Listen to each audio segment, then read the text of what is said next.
Stop dating people who do these things. After you've been around for some time and you see some patterns in behavior between a good person or a person who has healthy traits and a person who has toxic traits, you kind of see patterns and you start to evaluate people based upon those patterns and also want to teach other people those patterns that you notice. So without further ado, let's begin with the type of people that you should avoid who exhibit a specific type of behavior. So number one, person who talks poorly about their exes, especially at the very beginning. So you see, man, the reason why I put this as number one is because typically the question of how many partners have you had, typically this question will come early on in the dating process. So typically she will either ask you that question and you want to reciprocate, so you'll ask her that question and see her response. If she responds very poorly and very bitterly and saying all of them are horrible, my last ex was horrible, the one before him was horrible, even the one before him was horrible, and the whole time she's just pointing out negativity after negativity after negativity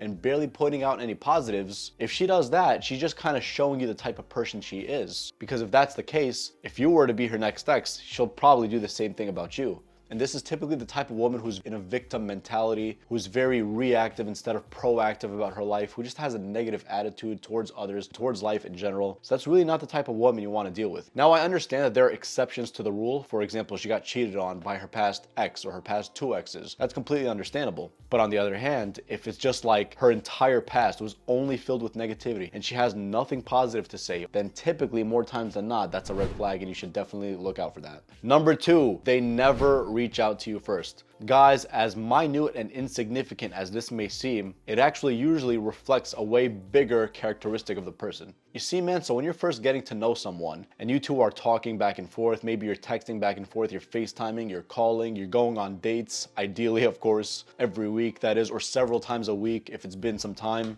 and you're starting to really warm up to each other. If that's the case and you see that you're always reaching out to the other person and they're not really reaching out to you, what does that say about their level of interest in you, or rather about their action? It either says A, that they're really not as interested as you thought they are or as you think they are, and maybe they just like the idea of you, or number two, they're a taker and not really a giver. You see, man, at the end of the day, if you're with someone or you're getting to know someone and you're always reaching out first, which again, I believe that it's the guy who should reach out first, because at first the woman's guard is typically up, but as the days and weeks go on and she gets more comfortable and she's still showing this type of behavior, she's not really reaching out to you. She's not doing much to see how you are. If there's been a problem or something that's concerning you in your life, if they're not doing these things, that just shows you the type of person they are. They just want to take.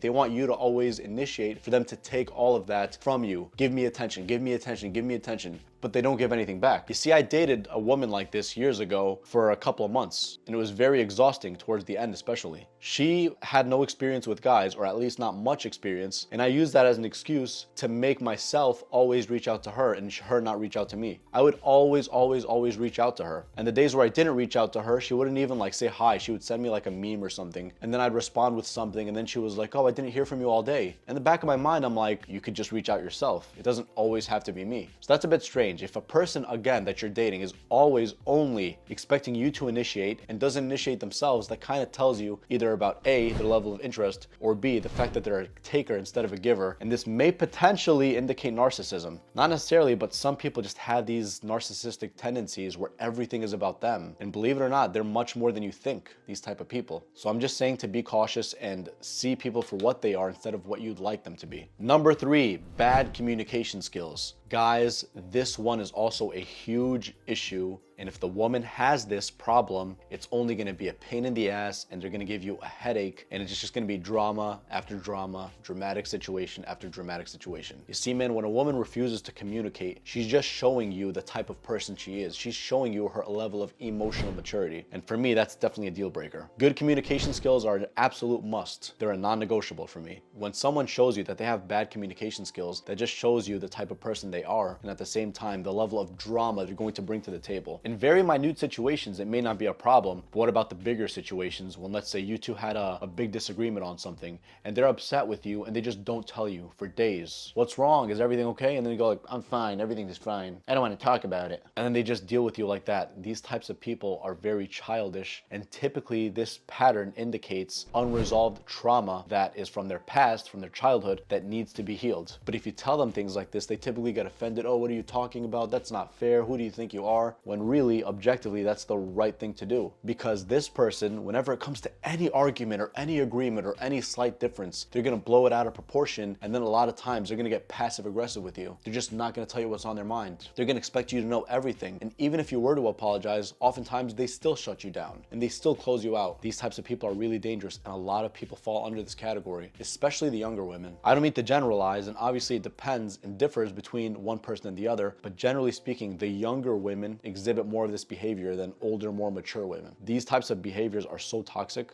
The type of woman who believes that punishment is the answer. If you accidentally did something, or you did something to piss her off by accident without having any bad intentions, she'll just punish you by not talking to you for a few days, one-word answers, and behaving like a kid. I really don't like women who behave this way. And unfortunately, a lot of them behave this way, especially the young women, I'd say like early to mid-20s. So be very cognizant of this, and also be careful. If you want to choose a high-quality woman who doesn't have these traits, you gotta first be a high-quality man. And high-quality women don't exhibit these types of behaviors. They don't exhibit bad communication skills and ghosting and narcissism and passive-aggressive behavior. So definitely look out for that. Number 4, and this may be a slightly controversial one, but a woman who's out of shape and shows no effort to stay in decent shape. Guys, if a woman falls under this category, it's not because we're disqualifying her per se, just because she is obese and she has a genetic condition, or she's just naturally overweight because of genetics or stuff like that. No, typically if a woman is always binge eating and always overeating, that just shows a lack of discipline. And if she has a lack of discipline with food, that shows that she has a lack of discipline in other areas of her life. You see, a woman who doesn't really care to go to the gym ever, I'm not saying she has to be a fitness model, but at least 1 to 2 times a week or anything similar to that, take yoga classes, Zumba classes,